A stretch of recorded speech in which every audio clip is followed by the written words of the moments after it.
Team 1. Breach, breach, breach.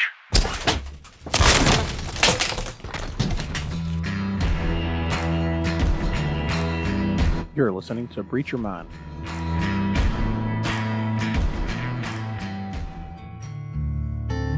Hey guys, welcome back to Breach Your Mind. We hope everything is going good with you. This will be segment 2 in our 3-part conversation regarding leadership.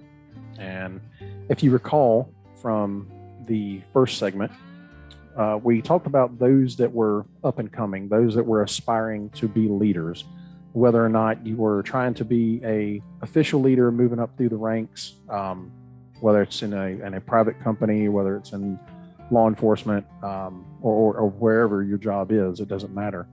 We talked about that. And we talked about the unofficial leaders, those that, maybe you don't, by no negative fault, don't possess the skill or the desire to become that official leader. How important it is to still be that leader. So we kind of covered that as well. And that brings us to the next segment, which is going to be the current supervisors, current leaders, or newly promoted, those that are recently received a promotion, whether it was a rank, whether it was just a job title, that has moved into I guess you'd call it a middle management position. So we're going to cover that today. We're going to go ahead and jump into it, and got Chris here with us again. So being someone that's been in a leadership position for a while, I think I kind of want to start off with your aspects. What are your thoughts on the middle management? Where do you see the role of the middle management in what we do, or in any job that is? Okay, well, for starters, I'm going to make this perfectly clear for everybody.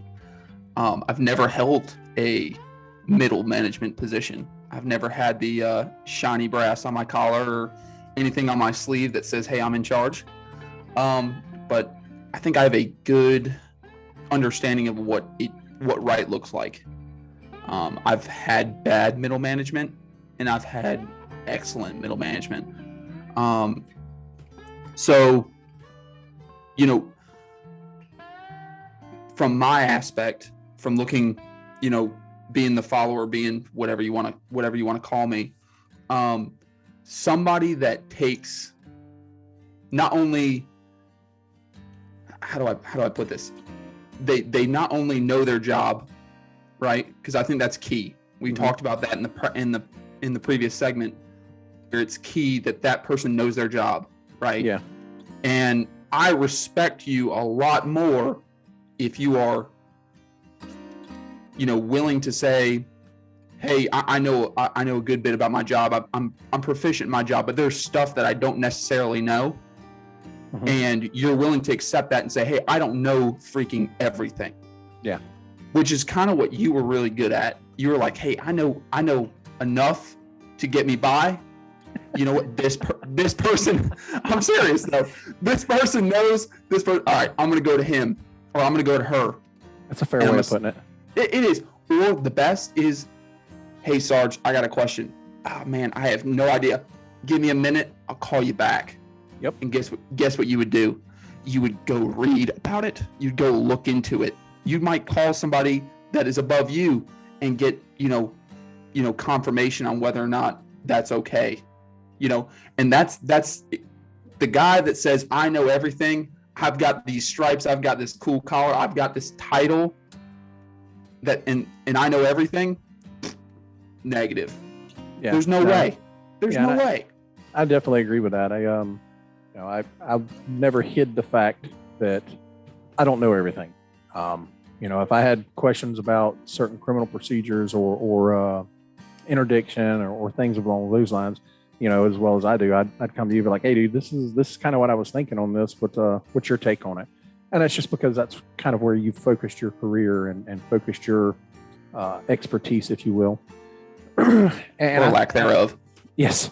But I too agree that, it's an important quality as a leader to understand that I don't care how smart you are, you don't know everything, you know, and you have to realize that you have to be real with yourself and knowing your abilities. And when it comes to certain things as a leader, I mean, I can obviously offer up an opinion.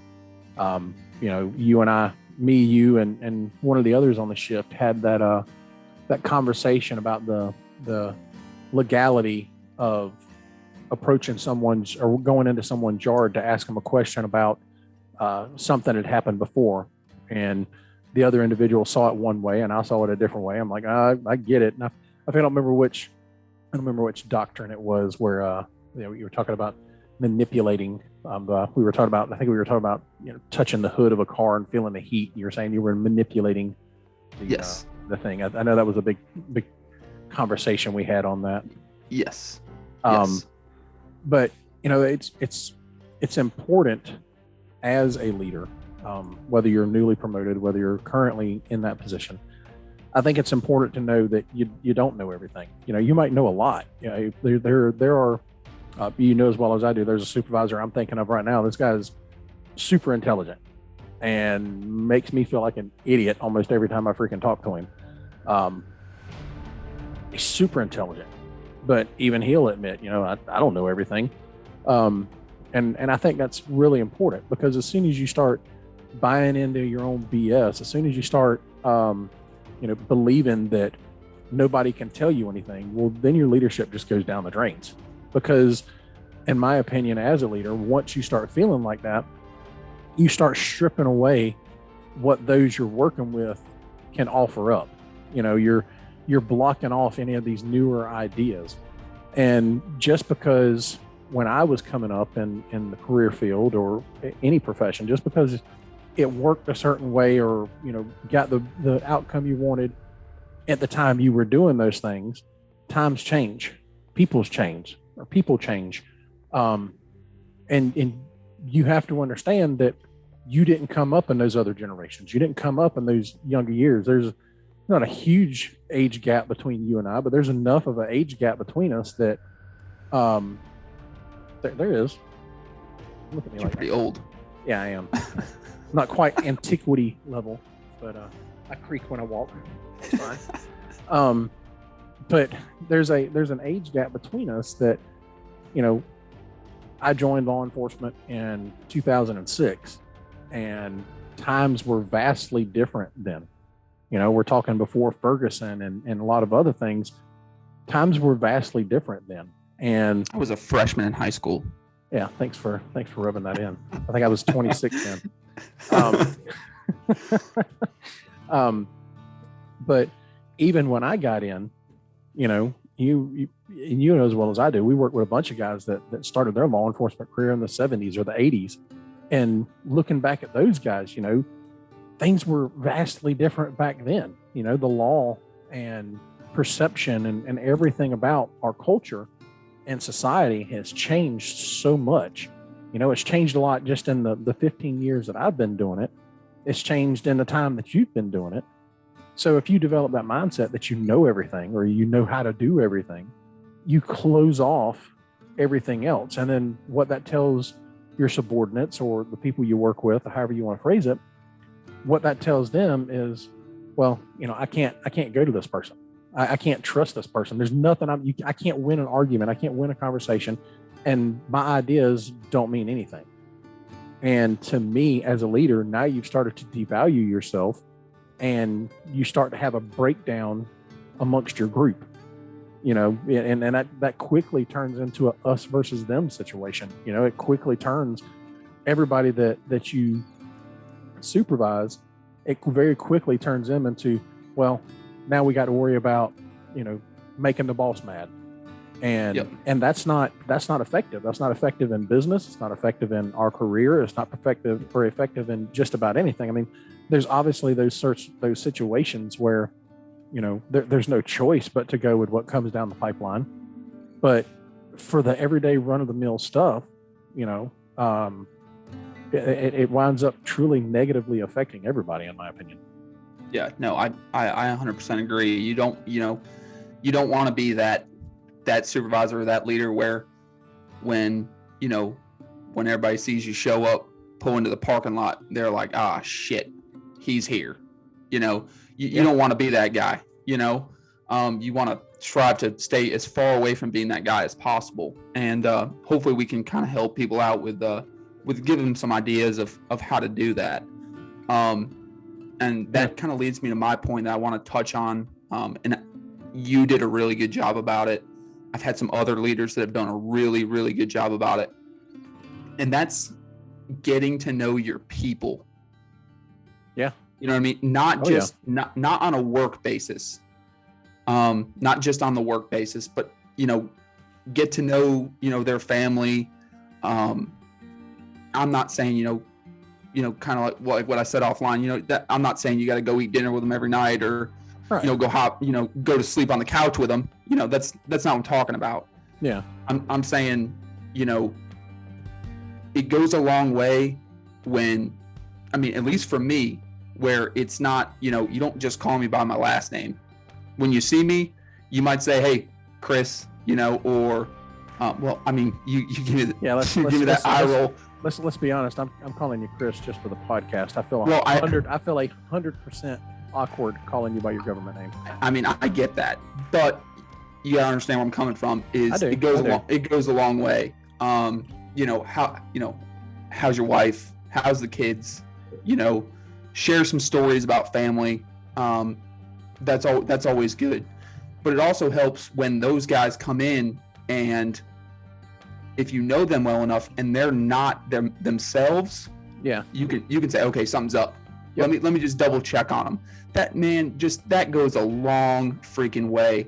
If you just go up to one of your guys and say, hey man, you weren't your normal self this morning when we were at breakfast. What's going on? Everything good? Yeah. Well, I mean, and if you think back to, and you were talking about how I was good at it. If you think back to when you first come over to the watch, you know, I had heard you. I think at the time you were going to the gym after work. When you first started, and that was one of my questions. Like, what am I still hearing him an hour after work? Why am I still hearing him on the radio? And I found out you were going to the gym after work, and that's when I was, you know, hey dude, you know, I work out up there too, but I just go before work. And that was one of the things that, right as soon as you started on the watch, that was one of the things we started doing, was started going to the gym and working out together. Yeah. And that was, you know, one of my ways of leading in to getting to know you. And you couldn't be more right. I know I've had supervisors that they knew me, or they may know my wife, but they didn't really know much else about me. They didn't know much else about my life. They didn't know much else about my background. And I can see, you know, being in that role now, I can see where that has a benefit. I know that's a very old school mindset. I say very old school. I don't mean to put it that way, but it's an old school mindset of making sure that separation is there. It's outdated. I'm going to tell you that. It's outdated right now. Back off the mic a little. Sorry. I get a little excited. Yeah, I get a little excited. No, I won't disagree with that, because the mindset of it, and I had somebody that's been in supervision much longer than me, a ton longer than me, explain it to me. You know, the concern that upper management has with things like that is that when it comes down to, I don't want to say discipline, but when it comes down to corrective measures for things that are going on, the belief is that the supervisor won't be able to separate personal from business and won't make the adjustments or the corrections that need to be made, or not make them effectively. And you wind up having the same issues. And that's 100%, that's 100% a true statement, because I've seen it. And I've worked diligently as a supervisor to make sure I don't fall into that. I mean, you know, from working with me, when I've had to have sit downs with you and be like, hey dude, you know, this is the deal. But one of my things I also always told you was, let me know you messed up before somebody else does. If you messed up, tell me, so that we can go ahead, start doing what needs to be done to get it corrected. And then when it gets to upper management, they're not so torqued about it, because nope, we're already aware of what's going on. These are the corrective measures we've already taken. And you know, it was business, you know as well as I do, especially that one particular incident where where I had to wind up calling you out and being like, "Hey, dude, like, what's up with this?" Oh, let's drop this bombshell right now. Let's do it. So we'll tell the story for everybody listening. I'm not a perfect human being. Nobody is. No, not at all. Me and Brian at this time, we were close. I mean, we still are, obviously, but we were real close. We were real close. And let's just say I was in one of my moods, and there was something that I had to do that I didn't necessarily agree with. I thought it was stupid, but it was something that was asked of us to do from above Brian, and it needed to get done. So what does he do? Well, he gives old Chris a call and says, "Hey man, go ahead and get this done for me." It was in my assigned zone, and I had to get it done. Well, I thought it was stupid, and I told him it was stupid. And I'm glad I can laugh about this now. Yes, we can laugh about it now. But it was the wrong thing of me to do. I didn't separate. At that time, I was not able to separate the business from the personal. The leaders have to be able to do it, and so do the followers. If you're going to have a relationship with your boss, you have to be able to separate, okay, this is personal or this is business. Yep. It's a hard thing to do for some people, and leaders have to get to know those people that can't do it, and they have to understand that. Yeah. And that's the line at that point in time. That's the line you have to set. You can't cross that line with those certain people. Yeah. And there are people out there like that just can't do it, and that's okay. That's okay. Well, and one thing that I've always said is, I say always, I haven't always been a supervisor, but one of the things that's always kind of struck a chord with me is the mindset of, well, if you were my friend, you wouldn't do this to me. And my aspect of that is, well, if you were my friend, you wouldn't put me in the position to have to do it. You know, what did I tell you? What was one of my favorite lines? I hate it when you make me be a supervisor. Yep. I hate it. You know, I love being a team guy. I love being, working as a team. But when you make me be a supervisor, I freaking hate that, because it has to be done, obviously, but that's not the aspect anybody wants, and it shouldn't have to come to that, but that's the role. And that's basically what that story leads to is I made Brian have to be a supervisor, and could have strangled you. as soon as I got off the phone with him, I said, "Oh man, I screwed up on that one, boy." I went. Well, let's be honest here. It wasn't just the phone call. Like, I looked at the map and you weren't even budging to go do what was going on. It was very apparent you were in dispute of what was asked of you. Yes, and I got my hand. I dealt with the punishment that I received, and guess what? We moved on. Yep. I understood that I screwed up. He did what he had to do because he was my boss, and he had a job he had to get done. He asked me to do it, and I did not do it accordingly, and he made it well known. Yep, I believe you called me out on the radio and told me to meet you at the office. Yeah, or I think it was. Yeah, it was something along those lines. Y'all always knew when somebody was going to have a talking to or was going to catch paper. Oh yeah. And most of the time I wasn't on the receiving end of that, and I would go, "Ooh, somebody's in trouble." Yeah, I got those text messages. Hey, why don't you go ahead and meet up with me at the office? Yeah, those were always.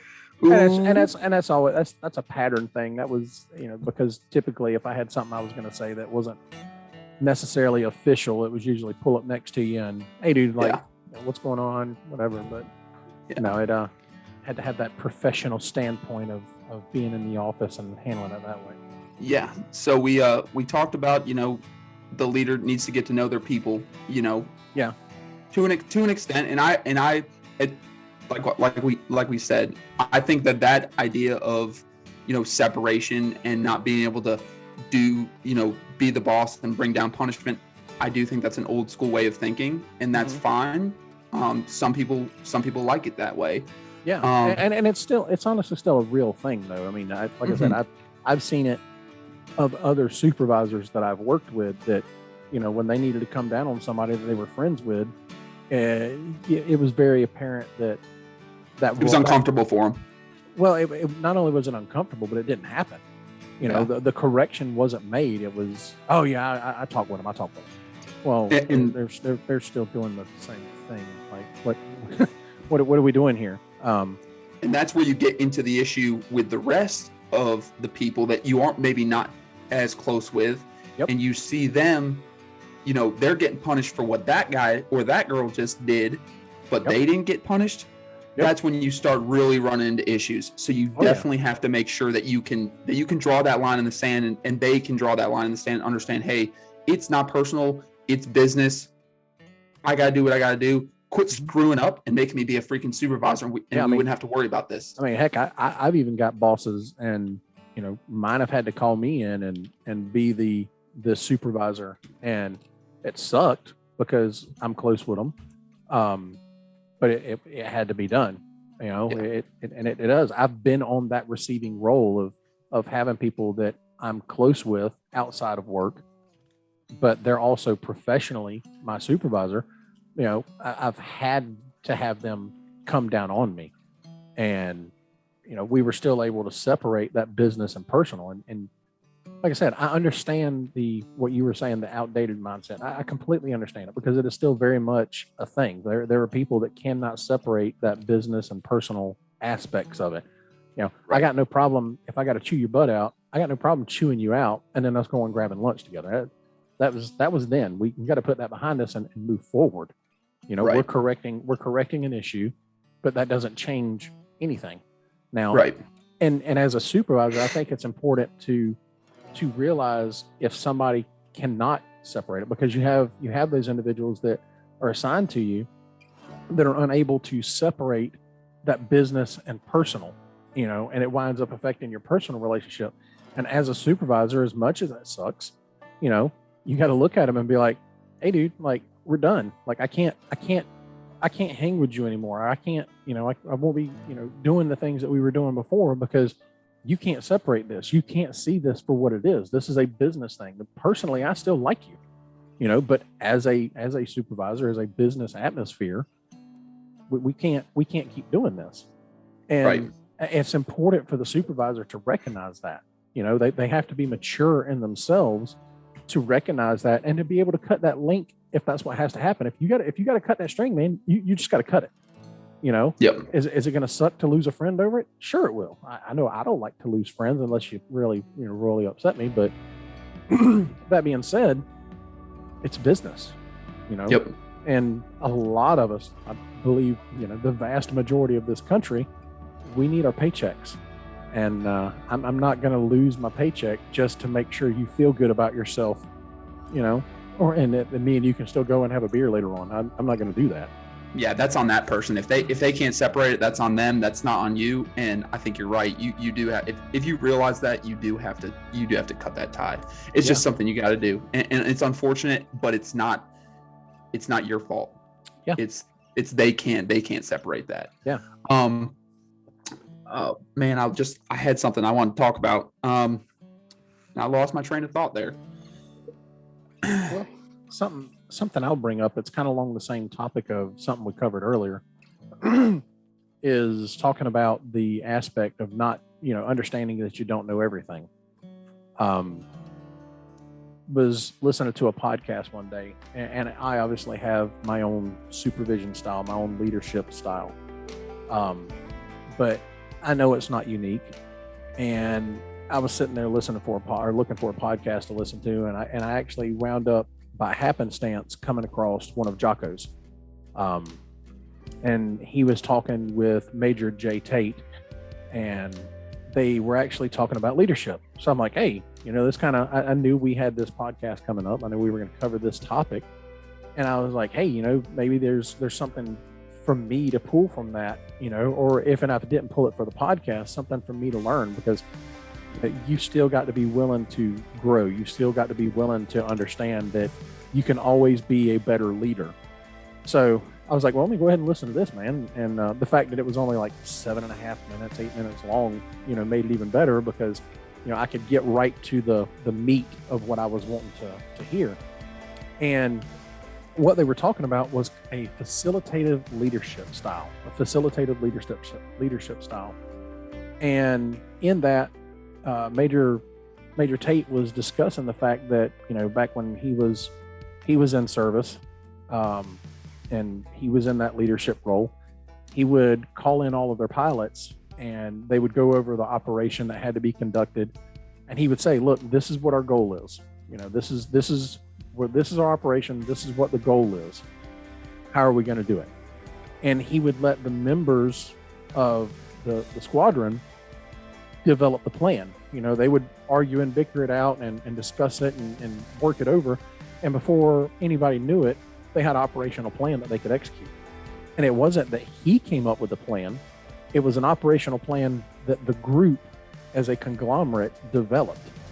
And what he pointed out, which is something that I had already believed in, and I finally just have a name for it, was that when you take a step back and realize you don't know everything, or you're not going to think of everything, when you take that step back and you look at what resources you have and you get them involved, one, you're going to get a variety of different plans. You're going to get a whole lot more ideas to execute something than you would have had on your own.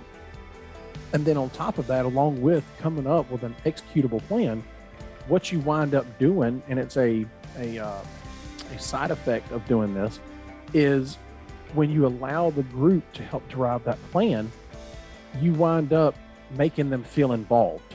They feel like they have some ownership in what's going on. Their opinion mattered, their thoughts mattered. And then when they get that ownership, it makes them care more about it. And what Major Tate was saying was that's what happened with these pilots. He's letting these guys develop these plans, this operational plan, and he's just sitting there, basically approving it. These guys now own this operational plan. So when they're going out and they're flying these missions, they have an even bigger sense of wanting to accomplish it because it's what they did. And then in turn, what winds up happening is that boosting morale. And this is something I've preached for probably the last 8 years when it comes to morale, is you have to make them feel valued. If you don't feel like you have a value in your company or a value in your organization or whatever job you're working in, if you feel like you're just another number, well, your morale is going to quickly tank. You're going to have one other little problem or one other little thing or one big thing or any number of things that are going to come along, and your morale is just going to keep driving down, and it's going to make the job absolutely miserable for you. And that misery is like a cancer. It spreads. It's very infectious. And it's all, it all starts because the individual doesn't feel valued. They don't feel like that they mean anything to the organization or the company. And that's something I've preached it for the last 8 years, especially, and I don't want to, sound like I'm talking down or anything like that, but it's something that I've noticed specifically with the younger generations, with the way they were raised and the things that they experience through life and how they develop. It's become even more important. Those of us that were in it from the beginning, I say beginning, those of us that are long in the tooth at this point, to us, when we started out, it was all about just that dedication. It was blind dedication. It was your job. It was this, it was that. And the goal was to do this. So that's why you did it. It had nothing to do with feeling valued. It had nothing to do with feeling like you had ownership in anything. It was simply, maybe dedication isn't the perfect word for it, but that's the only one that comes to the top of my head right now. But it was that dedication. You were dedicated to the job. You were dedicated to the company. And regardless of what you got in return, that's what your job was. And you went there and you executed. But as we are moving through and psychology's changing and social atmospheres are changing and so on and so forth, that sense of value has become more important. I remember speaking with my supervisors and saying, guys, and this is, like I said, it's like 8 years ago when I first brought it up, is we've got to start finding a way to keep these younger generations invested. They've got to feel invested, because nowadays we've moved into a culture, obviously not everybody, because there are some people that they literally, they have to get the highest dollar they can. But we've moved more into a generation of where the dollar is not what's the most important thing anymore. It's obviously got its value and it's obviously important because they have to pay their bills and live their life, but it's not the most important aspect. That used to be one of the selling features for us was when you come work with us, you get a take-home car. There were a lot of agencies at the time that didn't offer that. So while our pay may not have been at the same level as everybody else's, you had this extra feature of you had a take-home car.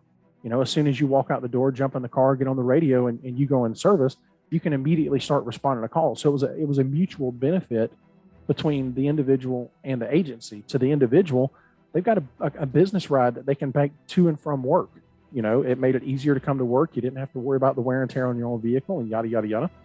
But equally important to the agency was as soon as you get in that car and you called in service, which was per policy right when you got in the car, immediately you can start handling calls. That cuts down on the response time to these calls, especially when we're talking about a shift change. It cuts down on the response time. It cuts down it increases the visibility, because as well as I do that visibility is a huge determining factor and where crime occurs, when it occurs, and things like that. So it increases the visibility of the agency in the community, faster response times to calls, because you're not waiting for somebody to drive their POV up to the office or personal vehicle up to the office, and then check out their hot seated car, go out there, prep it, get it ready, yada, yada, yada, and then get in service. All that stuff's already done. All that's out the way. They handled all that before they ever got on the radio to come to work. So it was a mutually beneficial thing. But we've moved into that generation to where that money aspect is not the most important thing now. What's most important now, at least in my experience, looking and having the many different individuals move through the watch that I have, is that time. That it's not even the time at work. They want the things at work. They want the promotions and they want the accolades and the this and the that. But what they value a lot nowadays is that time off, that quality, quantitative time off. When I'm off, I want to be able to go and enjoy the things that make my life more enjoyable, and I've seen it. I've seen it with the individuals that have been here and have gone, that once they lose that value or that ownership in the agency or in the company, and they no longer feel valued and they're not getting that qualitative time off to be able to enjoy life, go on trips, do this, that, and the other, they start looking for somewhere else. They don't care if you've got the highest salary for their position anywhere. They got no problem. I mean, how many people have you seen in your time in it that they've got 8, 9, 10 different agencies under their belt because they've got no problem bouncing? Now that doesn't help them when they do get to agencies at progressing, because there's still the old school mindset of, I'm not going to invest the time into you because all I can see from your work history is you're at a place long enough to, get out of training and then you move to another agency. So it kind of backfires on them as far as moving up. But those individuals don't care about that. They may want it, but they don't care about it, because what they care about more is being able to pay their bills and support the lifestyle they want, but they want to be able to live life. They want to be able to enjoy life. And when you take away that ownership, you take away that valuation, and then you take away that qualitative time off as well they've got no reason to stay. So as managers, as supervisors, as leaders, we have to find a way to make them feel like they've got ownership in the company, like they are a valued individual, as opposed to just another number, another wheel in the cog, or a cog in the wheel. Once you do that, they start balancing the scales out a little bit more. Okay, well, I may not have got to go fishing today because I got called into work, but it's okay because I'm valued. They called me because they know they can trust me. They know the work that I can do, and everything like that. So it starts balancing the scales out more. They may be losing more time off, but because they feel valued at the company, that you're starting to get back to that old mindset of the dedication. Now that they feel valued, now they're giving you that dedication back. And I think that's extremely important as a leader. And that's what that facilitative leadership style that I like to practice, at least in my own opinion, and from what I've seen from experience and the leadership things the classes and the things that I've gone through, and even the podcast, that's an important thing is making people feel valued, making them feel like that their ideas make a difference. I don't know. That's just my opinion. No, and I think we actually touched on that in the last segment where I did mention, you might show up on scene of something, but you gave us that ability to decide, hey, this is how we're going to work stuff out, and that did make us, at least on a shift level, on that small, intimate level, you trusted us to handle the job. Yeah. You didn't have to come in there and micromanage. You have to do none of that. I can't Right. stand micromanaging. Oh no. And you brought up some good points, and I agree with you on a lot of it. And I think it's a good mindset to have. And I do agree that this newer generation, and I'm included in it. I mean, I am. I mean, I do relish my time off, but at the same time, I love what I do. Yeah. And as long as where I'm at is enjoyable, I got no problem coming in. You know what I mean? As long as I don't feel like, hey, I'm just a number, they don't need me. Yep. They can. I'm easily replaceable. That means a lot. I agree. And I think there's a lot of places in the private sector and in our career field where there's some people that just they feel like they're easily replaceable, that they're just a number, and that's not necessarily a good feeling. It's not at all. Yeah. Now that we're talking about that, I kind of want to roll into you're that newly promoted guy, right? Yeah. And I got two guys that I work with, and we've become pretty good buddies. And I had the same conversation. Me? No, you're irreplaceable, Sarge. Are you sure? I'm positive. You are not just a number in my book. Hope that makes you feel valued. Yes, I feel validated and valued now. Well, I had this same conversation with both of them at two separate times, and I'm not going to use their names or whatever, but both of these guys have what it takes. 100%. They've got it. They've got it. You know what I mean? Yeah. And they're going to make outstanding supervisors when they get the opportunity. I have no doubt in my mind they're going to make outstanding supervisors. I'll work for them, no problem. And they're looking at that promotion list, and they're looking at getting testing and all that stuff. Oh yeah. They're getting a little nervous, but they're nervous. Obviously I work for some really good supervisors at this point right now where I'm at, and they've been working for them much longer than I have, but that's what they're accustomed to. That's what they're used to. And we talked about this earlier. Cops hate change. Okay. You know what I mean? And a lot of But people hate change. It has to, but we hate it. Yeah, but a lot of people hate change, and their main concern with being promoted is they have that about the same amount of time I have in that 5 to 7 years, and they're worried about that veteran guy that hasn't been promoted. Yep. And how that veteran guy is going to treat him as a newly promoted person, and the kind of slack or the flack and the hate. Dang haters gonna hate. Haterade, baby. Haterade, drink it up. That they're gonna receive. Yeah. And because they know they're not gonna be able to stay where they're at, which I disagree with, because I know a lot of times, especially in our career field, if you're newly promoted, a lot of times you get moved away from the shift that you've been on because they want to avoid that's conflict. my buddy. Yeah, that's my buddy. I don't want to get him in trouble. Yep. I don't necessarily agree with that because, you can always, you can promote and you can be a good leader and you can differentiate like we talked about. But if you stay on that shift, you know how those guys work. You guys work well together. You guys have been working well together for a long time. It kind of messes with the flow, especially when you bring in a new person. It messes with the flow of the shift or the whatever you're doing. But upsets the told apple them, cart.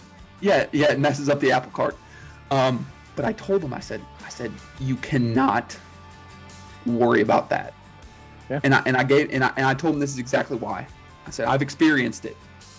All right, you were the sergeant on dealing with both of them. All right. And specifically, I told them, and I really, truly, wholeheartedly believe this. If you go there and you work your tail end off, all right, and you don't go there and you don't have the attitude of, oh, I'm promoted, I don't need to work. Bullshit. Yeah, you got to work. You need to work harder. Yep. You need to prove to them that you deserve this. Obviously, you were promoted for a reason. Okay, whether you're in the private sector and I don't know how they promote in the private sector. So I don't know how any of that works. I couldn't tell you either. Yeah. So we're gonna go with what I know. Yeah. All right. So you're promoted for a reason. You did well on the oral board. You tested well. You've been there for a certain amount of time. Good for you. You got promoted. The higher level, the administrative level management said, you know what, that's a good promotion. We're going to promote you. So you were promoted for a reason. The other person wasn't. Right. Well, that's too bad. I'm sorry. You've got a paycheck now, that you have to maintain paying your bills. You can't worry about what they're doing. But you can make an effort to prove to them, hey, I deserve this. Yeah. Because you're going to have to. You're going to have to kind of, it's just human nature. Yeah. There's going to be people that are just not going to like it. Oh, but yeah. if you go out there and you work your tail end off and, you make sure that they're good to go, you check on them. Hey, if you notice that they've been super busy that day and, you catch a late call for them, that's going to go a long way. That's going to go a long way. I agree. If you back them up on their stuff, that's going to go a long way. You do that for 6 months to a year. And I told them both this. I said, you won't have a single issue. Chances are within 6 months it'll happen. Yep. I said, they'll say, listen, Corporal, we got it. Yep. I got the report, no problem. But you can't go and be newly promoted and just, brush the chevrons off on your shoulder and say, I don't got to do nothing. Yeah, I can't tell you how many times, having that same mindset, how many times, I'd get to the scene first and already starting to work, and one of y'all would show up and, you're kind of getting filled in on what's going on just by listening. And when it's said and done, you guys look at me and be like, hey, Sarge, give me it. I got it. Don't worry about it. I got the report. And I'm like, no, man, it's cool. I got it. Don't worry about it. I was already here. It would literally become like a small argument over who was going to do it. And it wasn't one of those things of trying to pass it off for somebody to do it. It was one of those, no, I'll do it. No, I'll do it. And it was back and forth like that. And I had to finally get to the point of, I'm just not going to sit here and argue with them. Like, I'm obviously going to make my stand and say I'll take it. But at the same time, I'm not going to have a 5-minute argument on doing it. It's like, all right, fine, here, take it. I'm not going to argue with you about it. Yeah. So I've experienced it. When I was newly promoted as a corporal, I experienced it. My first step into the role of the first line supervisor as the corporal, I experienced that because I was younger. I'd only been in law enforcement for 2 years when I got promoted to corporal. And there were individuals that I worked with that were, had been in much longer than I had. And they weren't okay with that. They weren't okay with, this guy that's only got 2 years of experience coming in as a corporal. And I understood that. I didn't fault them for that. They had the time in service and time in grade. And it just so happened that I tested and I was the one that was promoted. I obviously have my own beliefs that it was a good choice. But that being said, I had those guys and I would try to explain to them and some understood it and some, were able to change their perception of it. But there were others that didn't. But I tried to explain to them, look, I'm not in this position so I can sit here and boss you around. I'm in this position to help out. I'm here for you guys. And, we always talked about it. The corporal on the ship has to work harder than everybody else. When you're the guy riding the zone, you have your zone to worry about. When you're the corporal, you got the zones to worry about. You've got the supervision roles you got to worry about. And when those guys are tied up on calls, you have that first backup. And taking it outside into outside of our career and putting it into the professional career. I mean, I can only imagine that individuals that are in lines of work that are not geared like ours are, they have the same thing.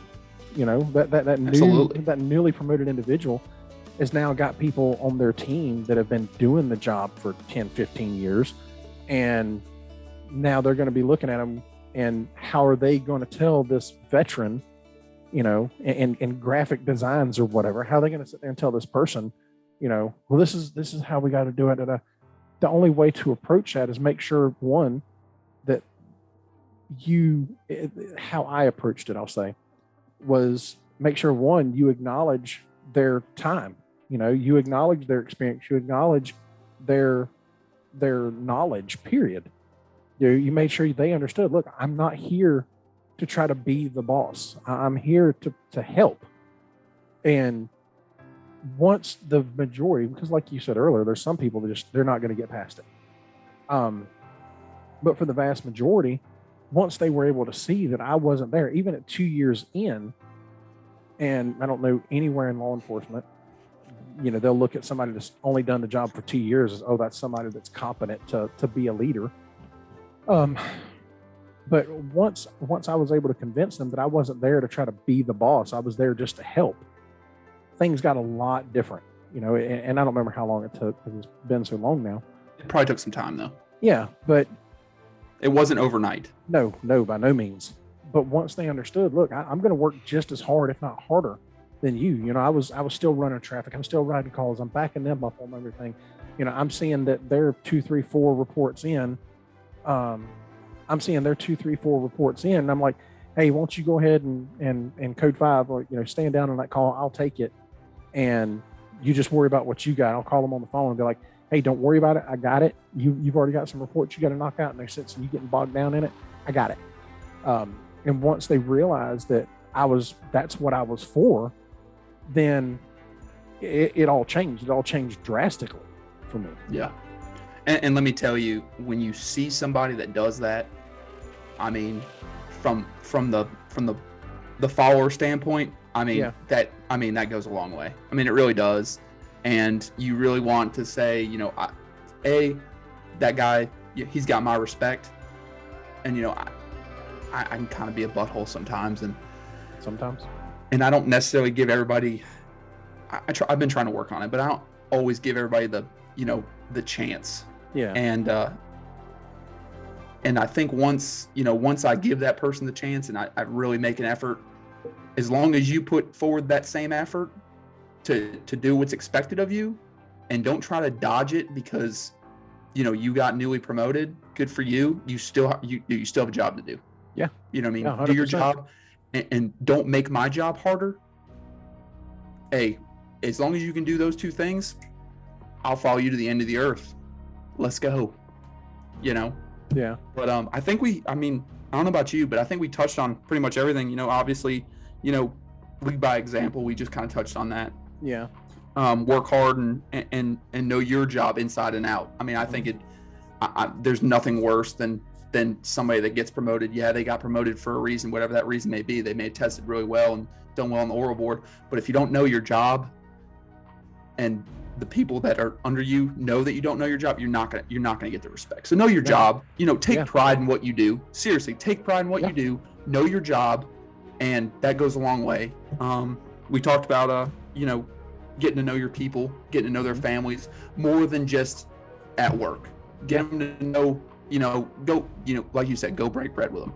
There's nothing better than eating breakfast with somebody and just not even talking about work. You really get to know some people. That was something we were really good about and still do now. Yeah. I think that's really important. That brings camaraderie to everything, and it's more, you get to know everybody more on an intimate level. Yeah, but I think we touched on everything. That was actually something that the Air Force was really big on. That was one of the things that they said when we were in the Air Force was, they understood that their airmen had lives outside of duty day, and that if things weren't good at home, things weren't going to be good at work. So that was one of the things that the Air Force was really good about, was making sure that home life was taken care of. That doesn't mean by any means that our E5s, E6s, they're sitting there trying to be your buddies, but they understood that there was a home life aspect of it as well. And they wanted to make sure that home life aspect was taken care of, because they knew the happier you are at home, the happier you're going to be at work. So yeah, I agree with all that. And I think also that, like we were talking earlier, the biggest thing for me being in that role now and have been for a while now is just being open-minded, man. Don't come in thinking you know everything. Don't come in thinking that every idea you've got is the best one. It's not. Use your resources. One of the biggest things that I think are one of the best qualities of a leader that I think there is realizing you don't know everything, and then know your resources. Know where your resources are. Back when one of my supervisors was on my shift as his own guy, I knew what he was good at, and I did the same thing for you, but this is just one of the big ones that pops up in my mind right at the second. We had a problem area, and I went, hey, the criminal element over there believes one way, and I want you to go roll up the sidewalks. Go roll up the sidewalks over there, and let's make it. And literally, what it was a thief walked into a gas station, and it was only over a Bic lighter, so it wasn't, he was robbing them blind, but it was a Bic lighter, and I can't stand a thief. But he walked in, he took a lighter off the counter, put another lighter, or put his burnt one up back in the thing, and started to walk out the door. And the clerk tells him, hey, you can't do that. You're stealing that. And he looked there at the clerk and like, psh, this is this area, or this is our area. We own this. And then he walked out. Well, the clerk was telling me that. We're on midnights, and the clerk's telling me that. And I was like, what? No, that's not going to fly. That's not going to fly. So I called up my resource. I'm like, hey, bud, yeah, for this weekend, I think we're going to roll up the sidewalks. Yeah, let's start around 9 and we'll roll up the sidewalks and make sure the criminal element understands that, yes, we can't get all of you, but we can get you. And that's exactly what happened. And the same thing happened with you and your partner, when we had that little thing happen in one of the municipalities, and it was, let's go over there and do a little work. Mm-hmm. And you and him went over there, and I don't remember how many felonies come out of that weekend, and dope and everything else. But know your resources. You know your resources, and you utilize them. Find out, knowing your people's strengths and using those strengths is huge. And then it, on top of that, it builds that confidence in that team member. It builds their confidence because they're like, hey, boss knows he can come to me. If he's got a problem with X, Y, and Z, he can come to me, and he knows it. And he does. And like I said, those are a couple of qualities that we touched on earlier that I think are huge. So I agree. If you're newly promoted, newly in the management or supervisor or frontline, whatever you want to call it, maybe take some of this. About fell out my chair. Maybe take some of this, and obviously you don't have to listen to it, but take some of it and consider it. Consider some of the things that we've said here, because both of us have filled all of these roles. Obviously I'm in the supervisory role right now, and Chris isn't. But he's got that other insight. He's got that other aspect, and I agree entirely with a lot of the things that he has said. Try to listen to some of this and take it into consideration. Well, it doesn't matter whether you're new in the position or you've been in the position for a while. If things aren't going well, look at the people, look at your team, and see what you can do. Even if it's come together. I mean, Chris, you know as well as I do how many times we came together and said, hey guys, how can we fix this? How can we fix this problem? We're not jiving on this. How can we fix it? That moves into the facilitative leadership. That moves into giving people ownership, and you come together as one to figure this thing out. Don't be so proud as a leader to not do that. Take it from a couple of guys, or it's a free world. Do what you want, but we both know. We've come up through it. We've dealt with it, and you may have even dealt with it, but be willing and open-minded enough to at least consider some of the things that we've said here, because obviously it's our opinion, but it's strategies and skills and things that we have learned and we have developed over the years that have helped us, and things that when we go work for a different supervisor or a different manager or whatever the case is, we're going to retain all of this information, and we're going to take that to the next level with us. And whether we're in the supervisory role or the follower role, we're going to remember all this, and that's the way it is for everything, you know. So if you guys are listening, you know, take it into consideration. You know, maybe give some of these strategies a try and see how well it works for you.